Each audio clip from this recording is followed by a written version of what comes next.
We don't try to control anybody. We don't need approval from anything. It is the power of the self. This combination of stillness and the activity is very powerful, and it can create affluence in life. Giving and receiving, it's very important. It makes the relationship beautiful. You are not sharing for others' benefit, you are sharing for your own joy. Focus on happiness. What should I do today so that I'm happy? Focus on that.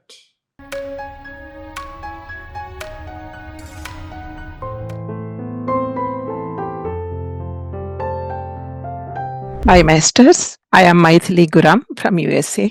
I'm going to present the book, The Seven Spiritual Laws of Success by Dr. Deepak Chopra. Let me share my slides. As I said, this is the Seven Spiritual Laws of Success by Dr. Deepak Chopra. Actually, we can call it like Seven Spiritual Laws of Life. It's a lot of profound wisdom hidden in this book. I'll try to do my best to give the essence of this book. Let me tell few things about Dr. Deepak Chopra. He is a medical doctor who practiced for some time here in USA, and he's more interested in holistic approach to the health. So he started Chopra Foundation for Holistic Health Research. He has written over 95 books which are translated into 35 languages. And his work often focuses mainly in the connection between the body, mind, and spirit. And also, he uses the ancient spiritual wisdom in combination with modern scientific concepts. Let's see the first law. The first law is the law of pure potentiality. Pure consciousness is the pure potentiality that is actually our true essence.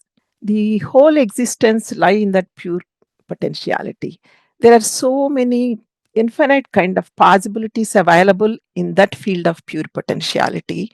It is the infinite silence too. Since it's our true nature, if you come in touch with our own self, we are close to that field of pure potentiality. In self referral, the reference point is the self. Whatever we do, it is from the self. That is closer to pure potentiality. See, the energy we experience in reference to self, that is never fear based. We don't try to control anybody. We don't need approval from anything. It is the power of the self. It has a magnetic power too, attracting people, different situations, objects, whatever we want. It has that magnetic power.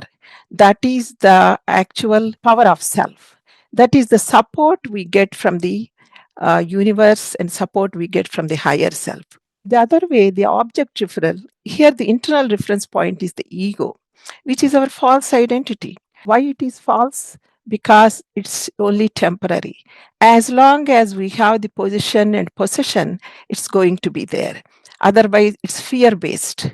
The example is like a president of a country and CEO of a company or rich person having wealth. All this is based on those positions. So it's always fear based because it's not permanent. So, how to contact with the field of pure potentiality? Author gave these four different things: daily practice of silence, meditation, non judgment, and spending time with the nature. Practicing silence means periodically withdrawing from speaking and also from watching television or not reading books too. That means we are with our own self. And in the beginning, there will be a lot of chattering of mind, but later on it gets settled and we can feel the profound silence. And here author suggests 1 or 2 hours a day or 1 or 2 days a week or few days at a stretch.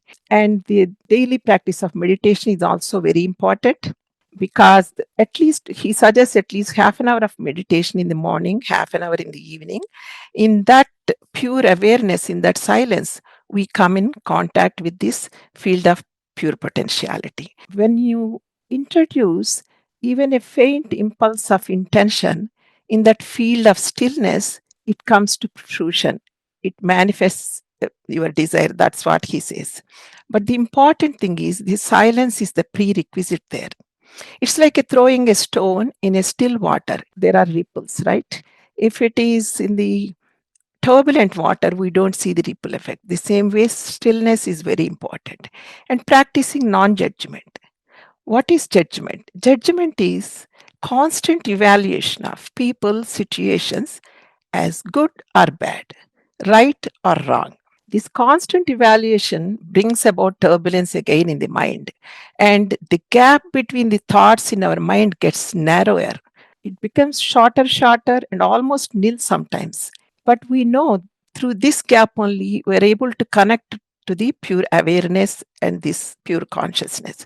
So, non judgment is a very important practice to get in connection with that pure awareness. That's the silence.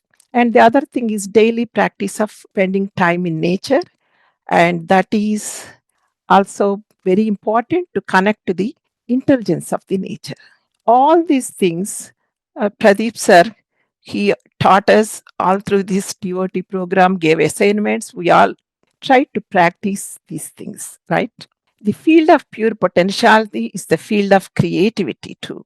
Once we achieve this stillness, we come out of that stillness, we carry that silence within us and then go into dynamic activity.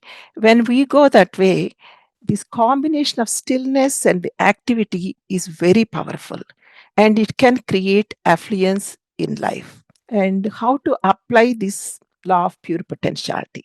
Taking time each day to be silent and sit in meditation at least twice a day for a minimum of 30 minutes each. That's what he suggested. It could be more. And taking time to be with nature and practice non judgment too. And we'll go to the second law. This is law of giving. Actually, law of giving and receiving too. There is constant flow of energy between us and universe. If we hoard the money or objects, for that matter, anything, if we hoard, we're blocking this constant flow. We're not able to receive from the universe. So this not only applies to the money objects, for the relationships too. Giving and receiving, it's very important. It makes the relationship beautiful. And the more we give with right intention, the more we receive. That means the intention behind giving matters a lot. It should make us happy, fulfilling, joyful when we give something to somebody. And also, it should reflect the same in the receiver too. If we give with the loss and with kind of not having respect to the person whom we are giving, it's not going to give the abundance at all.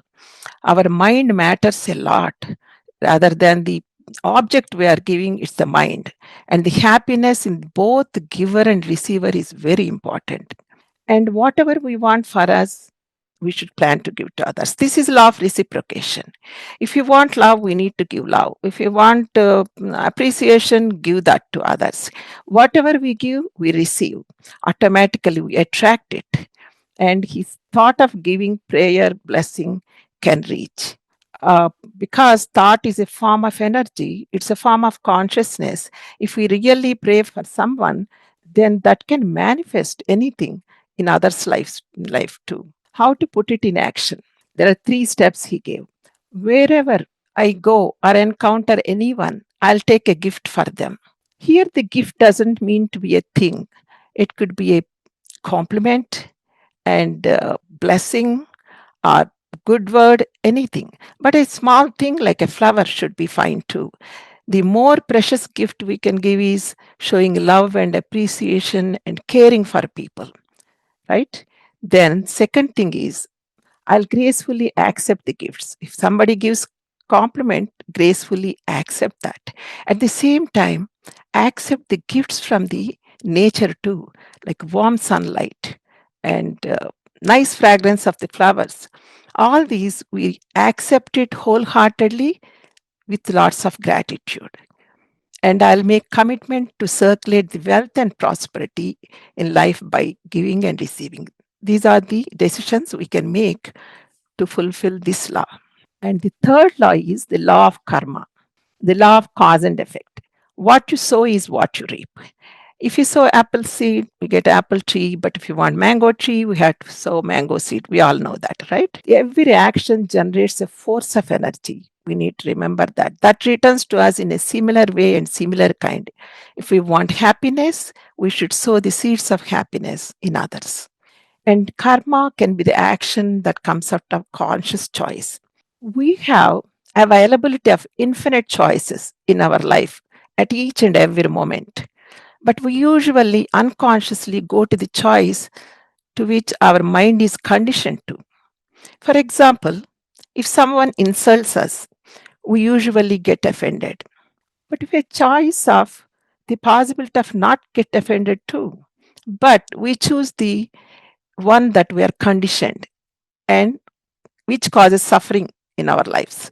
But if we consciously make the choice of not getting offended by stepping back of our conditioned mind, we can avoid the suffering. So it's all important consciously looking into our choices with alertness. How do we get the conscious choice? Our heart directs us to the right kind of choice. We need to look into our heart what is the right choice. We know our heart is much superior to the mind. Even the choice we get from the heart may not seem rational sometimes. The mind thinks it may not make sense, but still the heart is intuitively connected to the universal computer. So we need to remember that and follow the heart, whatever the choice we get from the heart. And our choices make our future too. We are the architects of future. We create our own reality through our choices. So our awareness, once we put our awareness into making choices, the choice making process, we spontaneously do the right things. That means we are using the law of karma in our favor. How to handle the past karma? The author says it's the three ways. One, just to pay karmic debts while suffering. See, there is a perfect karmic accounting system in this universe, right? Nobody can escape that. But we usually do it very unconsciously and suffer, just go through suffering. But another beautiful way of going through the challenges, transforming karma into a desirable experience. Just thinking, why did I receive this challenge? What can I learn from it? How can I use this experience to help myself and help people others? Author gave an example. If you break your leg while playing sports, ask yourself, what can I learn? What is the message? And how can I help others? Maybe I should slow down. Maybe I should be more sensitive to my body. And how can I help? I can share with others how to play sports safely. I can write a book. I can talk to people, or I can invent a device too to make to play sports safely. So this way, we bring fulfillment and wealth also, and transforming a negative karma into a positive experience. The third way is transcending karma while being with awareness. Every time we go into the gap between the thoughts, being with our own self and coming out of it, we are slowly burning the seeds of karma. This happens through the practice of meditation. By this, slowly we can transcend the karma too. And karma is evolutionary, of course, because the way we use karma make it evolutionary. If we use the karma like the second way, transcending karma into a desirable experience, helping ourselves and also others, people around us, it becomes evolutionary. So it helps to our soul evolution. How to apply law of karma in life? 3 points. One, taking a decision, I'll consciously make choices. Whenever situation comes, we don't respond right away. We consciously look into the choices available. Whenever make choice, two questions I ask myself. One, what is the consequence of this choice I am making? Two, is it beneficial to myself and people around me? That's very important to look into that and looking into the heart for guidance, what kind of choice I have to take. The other law is the law of least effort, the fourth law. This is actually based on the principle of harmony and love. See, the nature's intelligence functions with effortless ease. The flowers bloom, the sun shines, the stars glitter. They don't have any effort in that. It just happens, spontaneous. So we need to learn that from nature. When anything is motivated with love, there will be actually very, very less energy is spent. But actually, energy multiplies sometimes if we do something with love. The other way is when we are in reference to ego, we spend more energy. So when the reference point is from self, we feel least, we spend least effort. How to achieve this law of least effort in our lives? There are 3 points. One, acceptance means accepting people, situations as they are, knowing the present moment is at as it is supposed to be. The universe at present is as it should be. So, if we struggle against the present moment in our life, that means we are struggling against the universe. So, it's better to accept the present moment and then go with the flow. That gives us happiness in our life, and we don't spend too much energy there. And the second thing is taking responsibility. That means not blaming anyone, including our own self, for our present situation. We need to understand all problems have seeds of opportunity, which can bring about beautiful creations. And also, we need to remember we are the ones who attracted these different situations, different people to us to learn and grow. So, it's important to taking responsibility, not blaming others.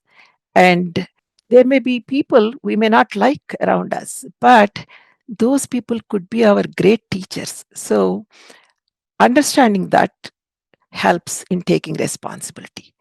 Third thing is defenselessness, means we should give up the need to defend our point of view. Why? Because we spend a lot of energy in defending our point of view. It is not, which is not needed.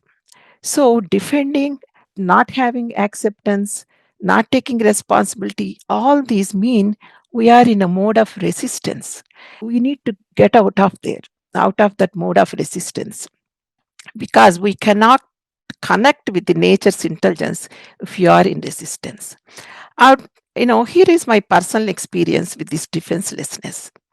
Since I start practicing this defenselessness, that means agree to disagree by giving up the need to defend yourself. It's truly, I'm experiencing a lot of peace and happiness in life. We need to respect others' point of view, even though you may not agree. You don't need to follow, but respect their point of view and move on.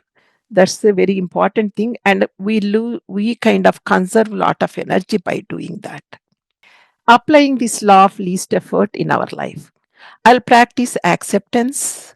I'll take the responsibility for the situation, not blaming. I'll practice defenselessness by giving up the need to defend my point of view. The fifth law is law of intention and desire.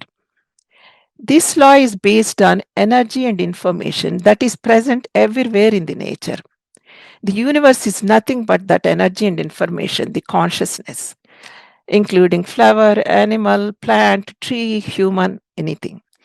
But in a material level, they all look different because the frequency of vibration is different in each and everything. And our body is also actually universe is our extended body because we're all in the part of these waves of quantum field. Since this quantum field of nature, that is nothing but pure consciousness, is since it is nothing but energy and information, we can influence this quantum field by our intention and desire. This is the observer effect that is seen in the quantum science. The observer can bring about the some change in observed, like observing a particle alters its state, its wave function, change its pattern. All these are noticed in the quantum field of science. So that means observation is not passive, it's an active interaction that can change the reality in the observed. That's what it is. So, how can we use this intention and desire? There are two things uh, we have to use one: attention and intention. Attention energizes. Whenever we give attention to something, to thought or anything, that gets energized. But we take away the attention, it falls off. That's the reason it has been recommended to have all positive thoughts, not any negative thoughts, because attention energizes. Intention transforms and organizes. So the intention that is put in the field of attention has a lot of power in that. So, but we have to use that for the benefit of the society, for the mankind, not for just selfish motives, whatever we are going to achieve from this.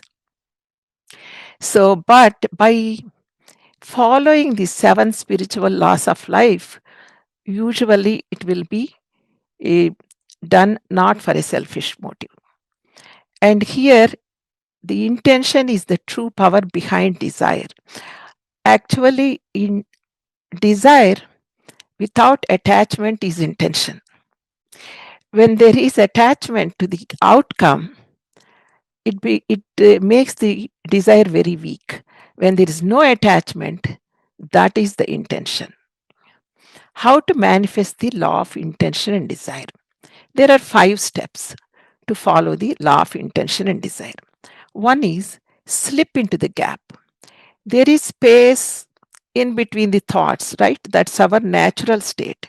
That is the field of pure potentiality where all possibilities can happen. You establish in that state of being and release your intention. That's what author says. In the juncture of the gap and the thought, you release your intention and you plant it there and come back and be established again your state of being. Remain established in your true self. Do not think about what the desire is, what's going to happen. Or no thoughts about that, and remain established in your true self. And give up the attachment to outcome. What does it mean? You live in the present state all through the day too, not thinking about the outcome, and enjoy the life. And let the universe take over and have trust in its organizing power. So, applying the law of intention and desire, author recommends to write down and look at the desire before going into silence and meditation, before going to bed, and soon after waking up. But not all through the silence and meditation, just looking at it, and then he wants uh, continue with the regular meditation and release the desire and surrender to creation. Practice mindfulness with present moment awareness, with acceptance, and not having any kind of attachment to the outcome. The sixth law is the law of detachment. To acquire anything from this universe, yes, we need to give up attachment. But we need to remember it's not giving up the intention. Intention could be there, but the attachment should be given up. The combination of detachment to the result and intention is very powerful. Why is it like that? Because detachment to the result means we are having greater belief in our own true self, in higher self, in the universal intelligence. We have higher belief there. So it works much better. Detachment brings joy and happiness to our life. Attachment brings helplessness, hopelessness kind of thing. And going for security is an illusion. Why? And it has no growth at all. It's a dead thing because the security, whatever we feel, comes from our memory, right? It's a memory for us. Whatever we experienced in the past, it's from our conditioning of mind. So there is no growth. There is one thing we want, that's it, security. But the uncertainty has lots of possibilities. There's a lot of creativity in the uncertainty. It's a beautiful and a lot of freedom in there. When we put attention in uncertainty, then there is a possibility of having better results, even exciting results. With security, we may not achieve, even if we achieve whatever we know, we think it's right, which is a limited thing. So, having trust in uncertainty is good. How to the law of detachment, again, we need to know it does not interfere with the law of intention and desire. Detachment accelerates the soul evolution. How does it do that? Because when we are in detachment, we are in the soul space. We are witnessing and watching. We don't know what's going to happen. We are witnessing and watching. That itself brings about the soul evolution. And the soul field of uncertainty within intention is the best combination to get the great results. So, how to apply this law of detachment? Committing ourselves to detachment, starting one day at a time, accepting uncertainty with willingness, and step into the field of all possibilities. The last one, this law, seventh law, the law of dharma. Dharma is a Sanskrit word which means purpose in life. Everyone has a unique talent and unique way of expressing it, that purpose in their life. There are unique needs in the society where those talents are needed, which can bring about abundance in life. There are three components in this law of dharma. All of us are here to discover our own true self. This is the ultimate dharma of each and every human being. Understanding that we are the spiritual beings, came here to have human experience. We are not the human beings occasionally having spiritual experiences. We came here for learning. And striving to realize this truth is the most important thing. That is our ultimate thing, ultimate dharma, universal dharma for all human beings. The second thing is it's a personal thing. We can say swadharma. Everyone has a talent, and the expression of talent is unique that person. For example, artists, even though they work on the same art, each artist express that in a unique way, right? And also talents. Each person, if a family is there, there are three children, each child has a talent, unique talent. So, knowing that unique talent is important. Again, the question, why should I know my unique talent? Because it takes us into timeless awareness. We lose track of time. It is so joyful. And so it is very important to know what our unique talent is, each person, and service to humanity. Using this talent to help one's own self, being joyful, and also using this talent to people around us. That's very important too. So, service to humanity is important because here we are shifting our internal dialogue from what is there in it for me in every situation rather than that how can I help others. So this is we are moving from ego consciousness to spirit consciousness here. This is paradharma. So this is the universal one. This is swadharma and paradharma. All these three components are important in this law of dharma. So how do I apply this dharma in our life? I'm going to seek divinity within me through spiritual practice and like meditation, mindfulness, silence, all different things. That is the most important thing for us because that's the very reason we came into this planet. The second thing is I'm going to discover my unique talent to make myself joyful, to take me into the timeless awareness. And third thing, I'm going to ask myself, how can I help humanity using my unique talent to serve the unique needs?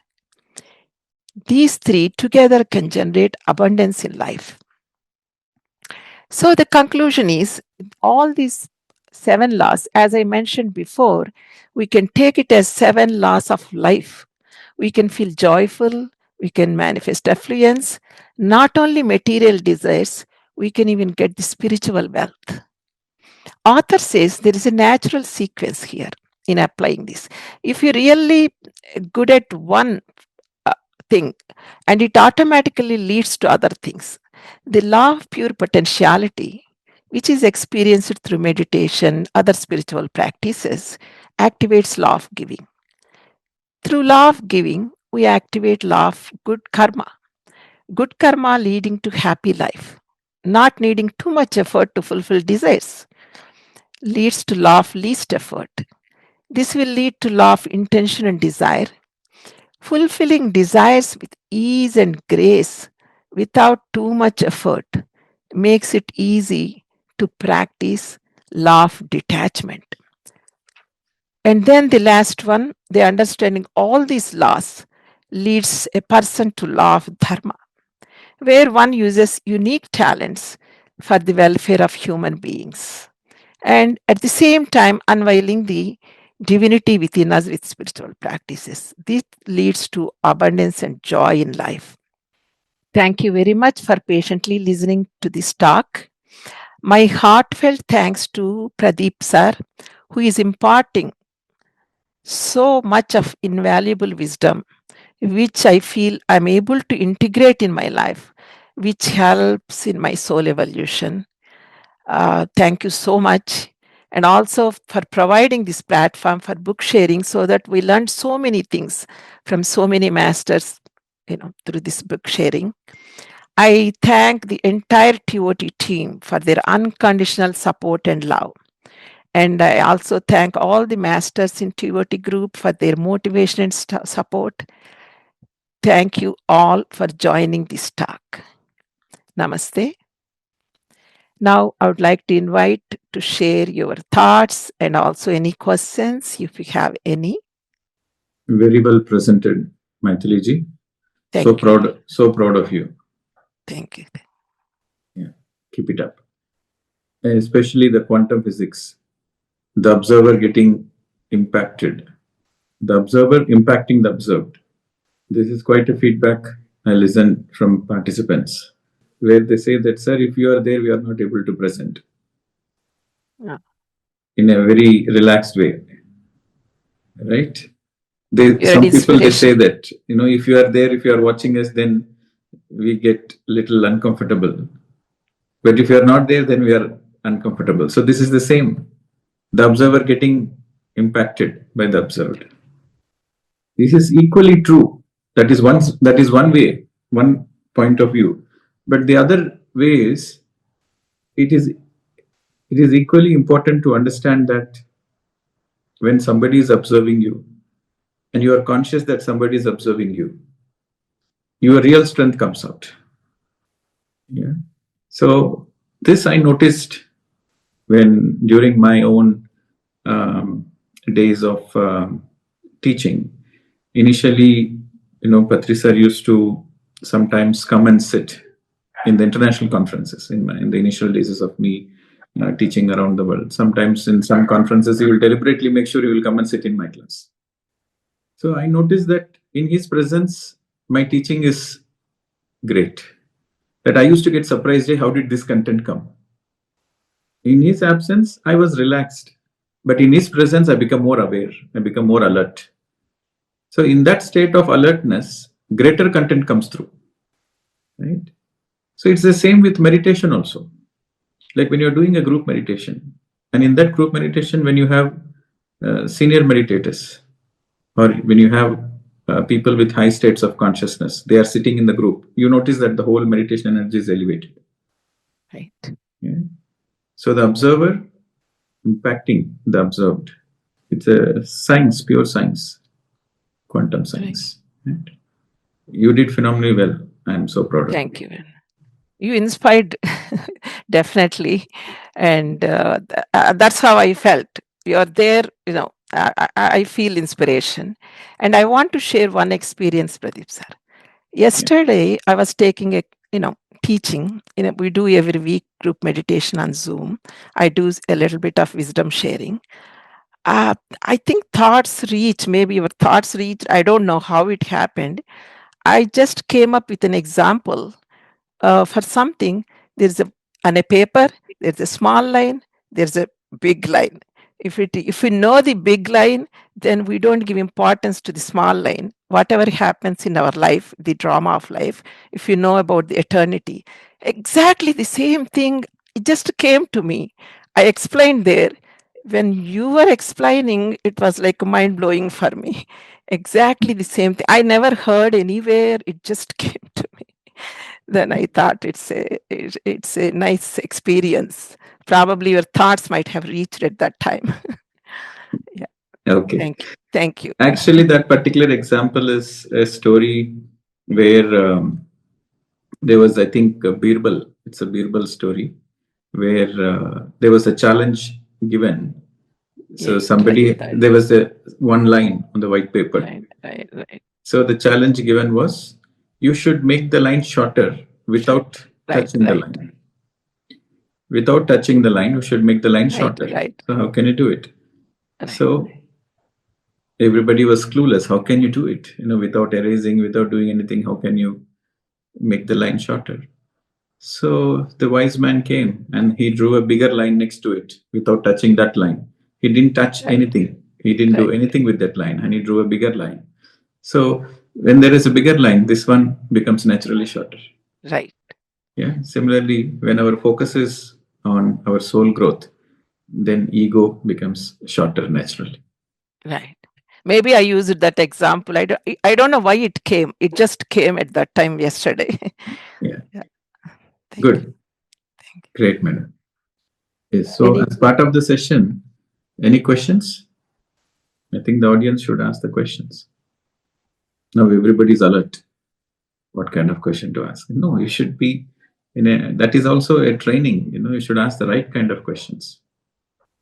Sir, just to highlight that during all these sessions, in your absence, Jangal sir is the one person, he attends every session and comes up with a kind of connecting things at the end, and also shares his experience and feedback. It was really useful. I request Jangal sir again to speak few words today. Yes, sir. Jangal sir, are you there? We can go with the Deepika ma'am. Yeah. Yeah, yes, sir. Namaste, Mythili madam. Your presentation was wonderful, and it is a lot of reminders. We have been listening to the laws, 7 laws of earlier also. But in this, you have beautifully, how do we apply that? Each laws, how do I practice it? I think that is very, very insightful. And it's a tips. We all need tips. That's what Pradeep Master also says, that, be authentic, what it means, like, for example. Like that, we have been, tutored, and your presentation really enriched, and it is reiterated again that we all have to again and again and again. I think we have to remind ourselves. That is what the reminder which you have also given in that. But somehow we keep forgetting. This is what happens. Every presentation, all the books which is presented always reminds, hey, you are not looked at that. Now you look at this. I like that kind of reminders. Thank you. Wonderful session, and reminding us to follow the laws and also apply in our day-to-day life.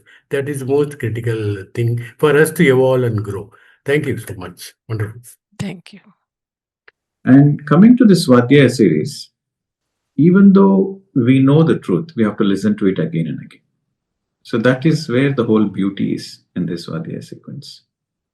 Even though you know law of karma, you have to listen to it 1,000 times. Even though you know silence is very important, again you have to listen to it 1,000 times from different.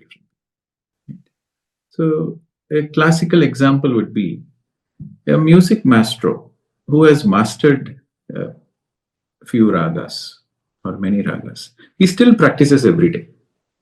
He has mastered it, and he has got a lot of applause or accreditations or appreciation from all over the world, but still he practices.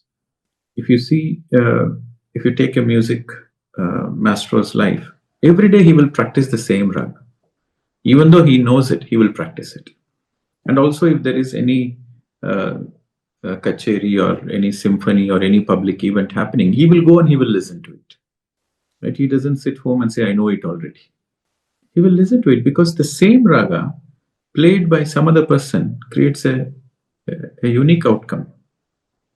Right? So this is very, very important as one of the formulas if you want to be successful in your spiritual journey. It is very important you have to follow this. This is Sajjana Sangati, right? Swadhyaya and Sajjana Sangati. Even though you know it, you have to listen to it. The same truth you have to listen from others, because that will make sure that you are not sidetracked in your journey. That spiritual ego doesn't come. One thing for sure is the spiritual ego doesn't come. You don't say that I know everything. The more you listen to others, the more you read books, the more you meditate, one thing you will understand for sure is you don't know anything.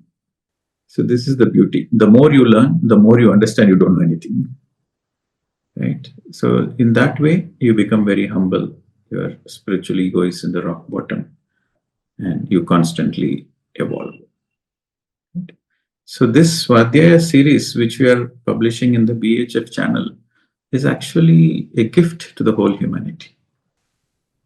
So that one particular point of where the intention and desire was very beautiful, amazing. You let go of expectation of the outcome, then it is a pure intention. When you focus on outcome, it becomes a desire. You let go of the outcome, then you have pure intention. So you become lightweight. Where you want to do seva, you simply do seva without worried about the outcome. So naturally detachment comes. So in spirituality, everything is linked to everything.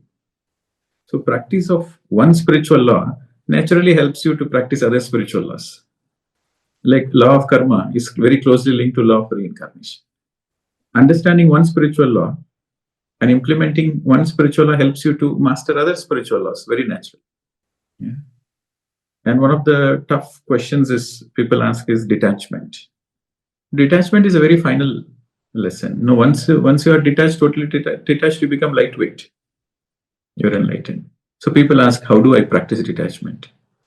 Very simple. You practice detachment because you have no other choice. If you want to be happy in life, you have to practice detachment, Baba. Because every attachment brings you suffering. If you want to be out of suffering, then practice detachment. So some people answer, there are so many spiritual laws. How do I remember and how do I practice? Take one step at a time. You practice one spiritual law. Naturally, it helps you to put it in practice other spiritual laws. Great topic you have chosen, man. Thank you. Yes. Other questions? I want to listen what kind of questions the participants are asking. Deepika ma'am, please go ahead. That was a very nice presentation, Mythili ma'am. Coming back to that same expectation, intent, desire, outcome, and regarding that, there was a statement which you have put there. Whatever we want for us, we should plan to give to others. Are we not doing it with an expected? Are you saying that we should do it with an expectation, or what do you mean by that? We should plan to give to others means, is it with an expectation or a? No, it is not with expectation. It's a law of the nature. Whatever you give to others, it automatically we attract from that, towards us. Okay, We it's don't a need to give statement. it like, "Oh, I'm giving this," then it doesn't even work. We talked about that too. If giving with Yeah, some we did. expectation, with having a desire, something to get back, then it's not giving at all. At all. No, it's not that way. It's a law of nature. Whatever we give, it comes, may not be from the same person, from Yeah. somewhere else. You attract that. That's what it means. Okay. Yeah. So practically, it's a statement, but practically we do it in a different way. Right. Right. Without I mean, having you need to understand what attachment to the you need to understand what we Okay. give, it comes back to us from somewhere. The universe takes care of it. Yeah. Not we are expecting and giving. Okay. We have to live a life of giving. That's all it is. Okay. Good. Nice. Thank you, ma'am. Very Thank nicely explained. Okay, so good question. So just to add on to that, see, we have to understand that there are different stages. For example, this is in relation to that question you're asking, because there might be newcomers also watching this. So different levels of consciousness and different stages. In the first stage, we are speaking with relates to the topic of giving, right? So what you want, you give. So in the first stage, for a person who is not used to doing any seva, they're just only receiving. They are in the survival consciousness. You cannot ask them to share.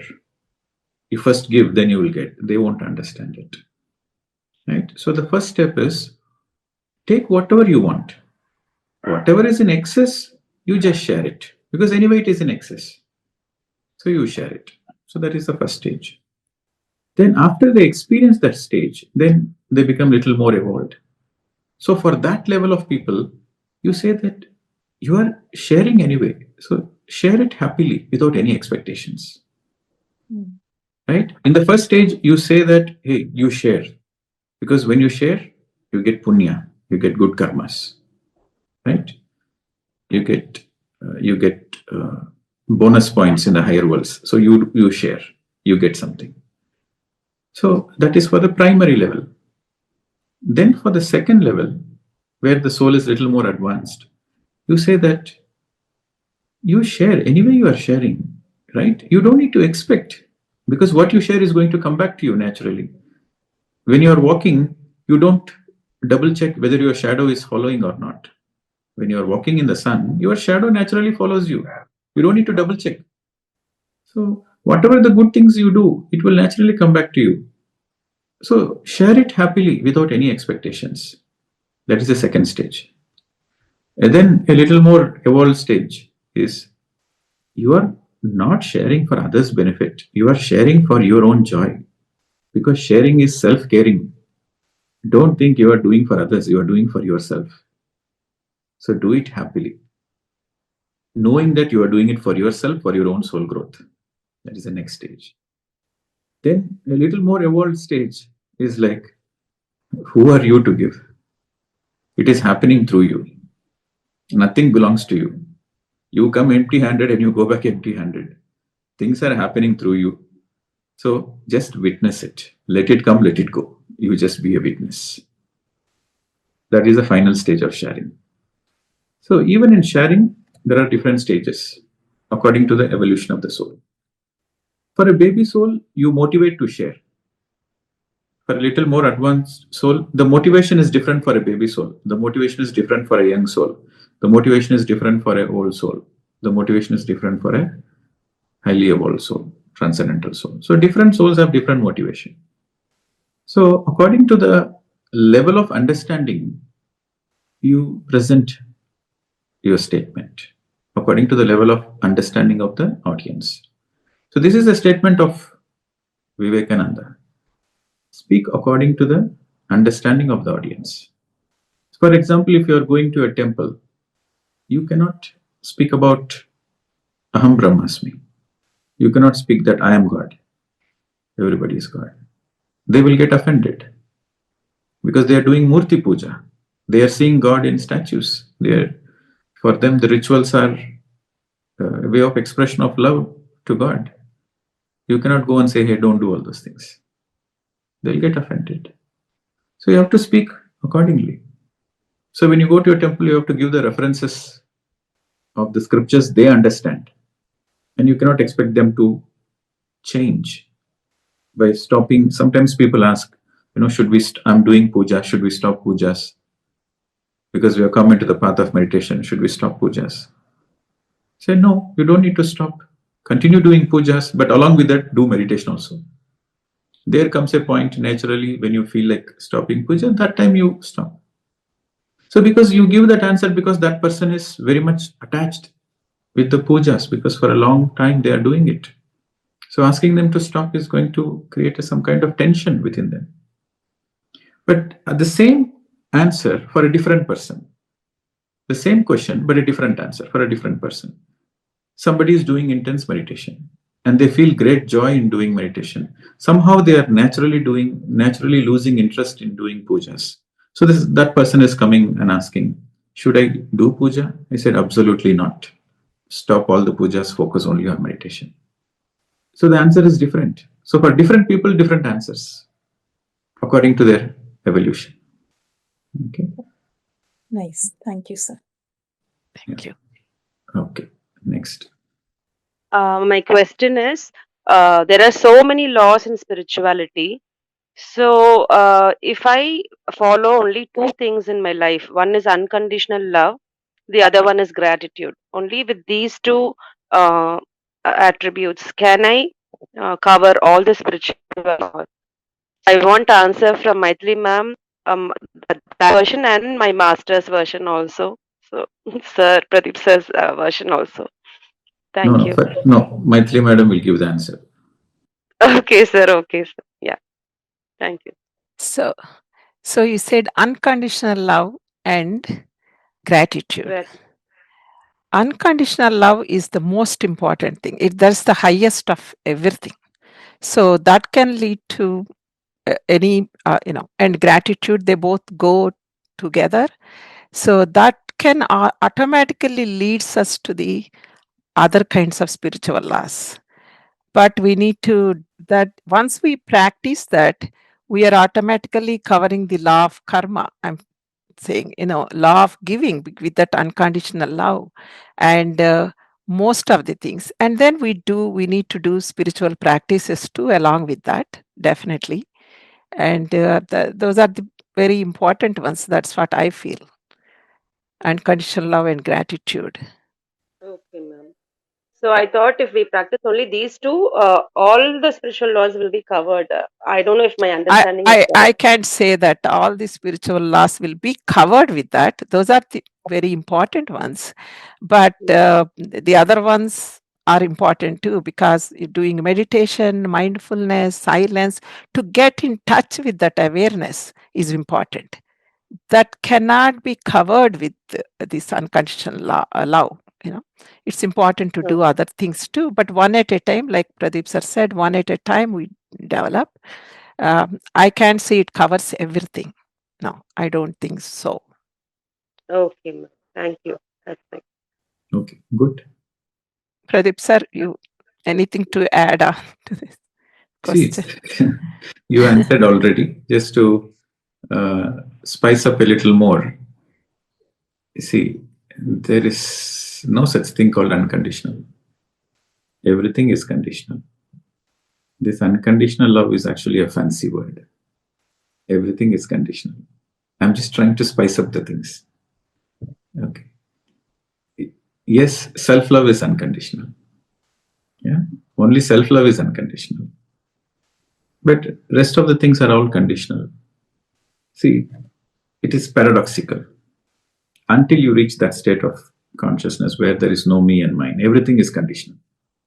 When you reach the state of consciousness where you are in oneness consciousness, there is no me and mine, then the unconditional begins. Unconditional is like a fragrance which radiates from like a flower. When the flowering happens, the fragrance naturally spreads around. The fragrance radiates. The fragrance emerges out of the flowering process. Similarly, the unconditional naturally evolves or emerges or radiates when you are in oneness consciousness. This unconditional naturally comes in. But until then, everything is conditional. Every single act is conditional. Every help you offer is conditional. Everything in life you do is conditional. Right? So things should evolve. See, nature is the best. Nature is perfect. So rather than focusing on unconditional, focus on how to be happy in life. See, for different stages of people, like people who are evolved in different levels, their happiness definition is different. For a person who is only in body, mind consciousness, his happiness definition is different. For a person who is in body, mind, soul consciousness, his happiness is different. Right? If you are in tamoguna, your happiness is different. If you are in rajoguna, your happiness is different. You are in satvika guna, your happiness is different. You are in nirguna, your happiness is different. So your happiness levels depends on your soul evolution. So if you're asking, what is that one thing I can focus on where rest of the things are taken care? That is precisely your question. What is that one thing I can take care where rest of the things are taken care? So focus on your happiness. Do the things which makes you happy. Focus on that thing. You naturally know what to do next. What to do, what not to do. How to do, how not to do. When to do, when not to do. Why to do, why not to do. Everything gets revealed when you focus on that aspect of happiness. You focus on Ananda. Happiness means Ananda. There is a statement, Anando Brahma.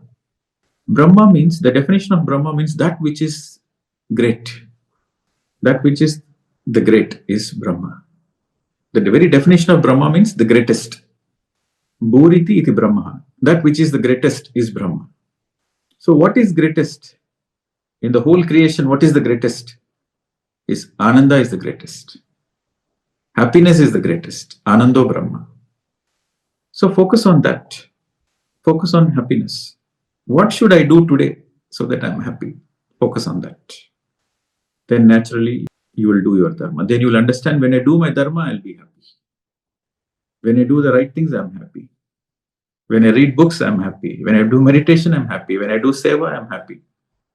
Suppose if you are a very highly evolved soul, doing meditation doesn't give you happiness. Teaching meditation gives you happiness.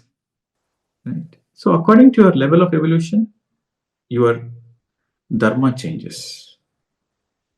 Your activities changes, your actions changes, your viewpoint changes, your understanding changes. So focus on Ananda, and that will take you to the next stage of evolution. I have a question, Pradeep sir. But if you are in real tamoguna, how can focus? Their happiness is different in all, negative things. They get happiness. How can it make soul progress? Tamoguna doesn't mean negative. Tamoguna simply means they are lethargic, lazy and lethargic. And how does it help to progress the? No, for a tamoguna person, he has to, experience his own laziness, and he has to experience his own futility of being lazy. Then only he'll come out. He gets tired of laziness and then comes out of it. He sees the futility of it. Right. Okay. Okay. So it is, there is a statement in Telugu,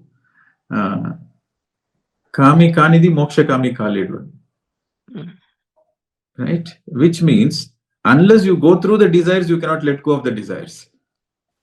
So a tamoguna person has to go through that guna to let go of that guna. A rajoguna person has to experience that guna to let go of it, because they see the futility of it.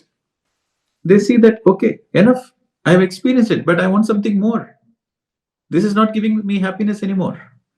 Tamoguna means eating, sleeping, that's all. So he will live that, and he will, in the beginning, he will enjoy it. After a while, he gets bored of it. I said, it's okay, eating and sleeping is okay, but I want something more. So then he will let go of the tamoguna. They say, okay, let me do something. So he has to experience it to let go of it. For a person who is in not having money, you tell him, money is nothing, money doesn't give you happiness, go beyond money. He will not listen to it. He'll say, I need money first, meditation later, but first money. But for a person who has experienced enough money, he knows there is no happiness.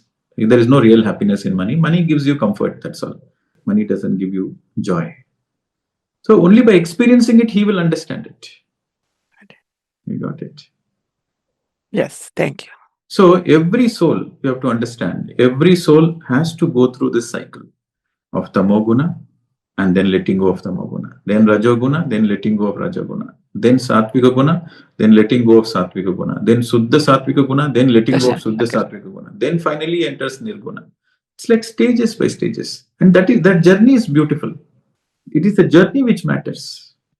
For the soul, experiencing the tamoguna is a great adventure. Experiencing rajoguna is a great adventure. So this is the statement of Duryodhana. He's a classic example of rajoguna. He says, I know what is dharma, I know what is adharma. I know perfectly well. He said, Krishna, I know what is dharma, because he's taught by the same Dronacharya, same guru.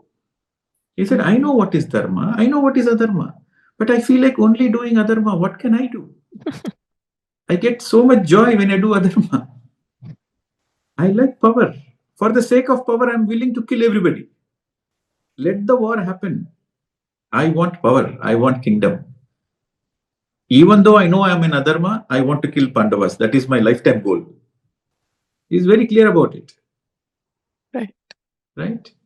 So, it is part of the evolution. Today's Ravana is tomorrow's Rama.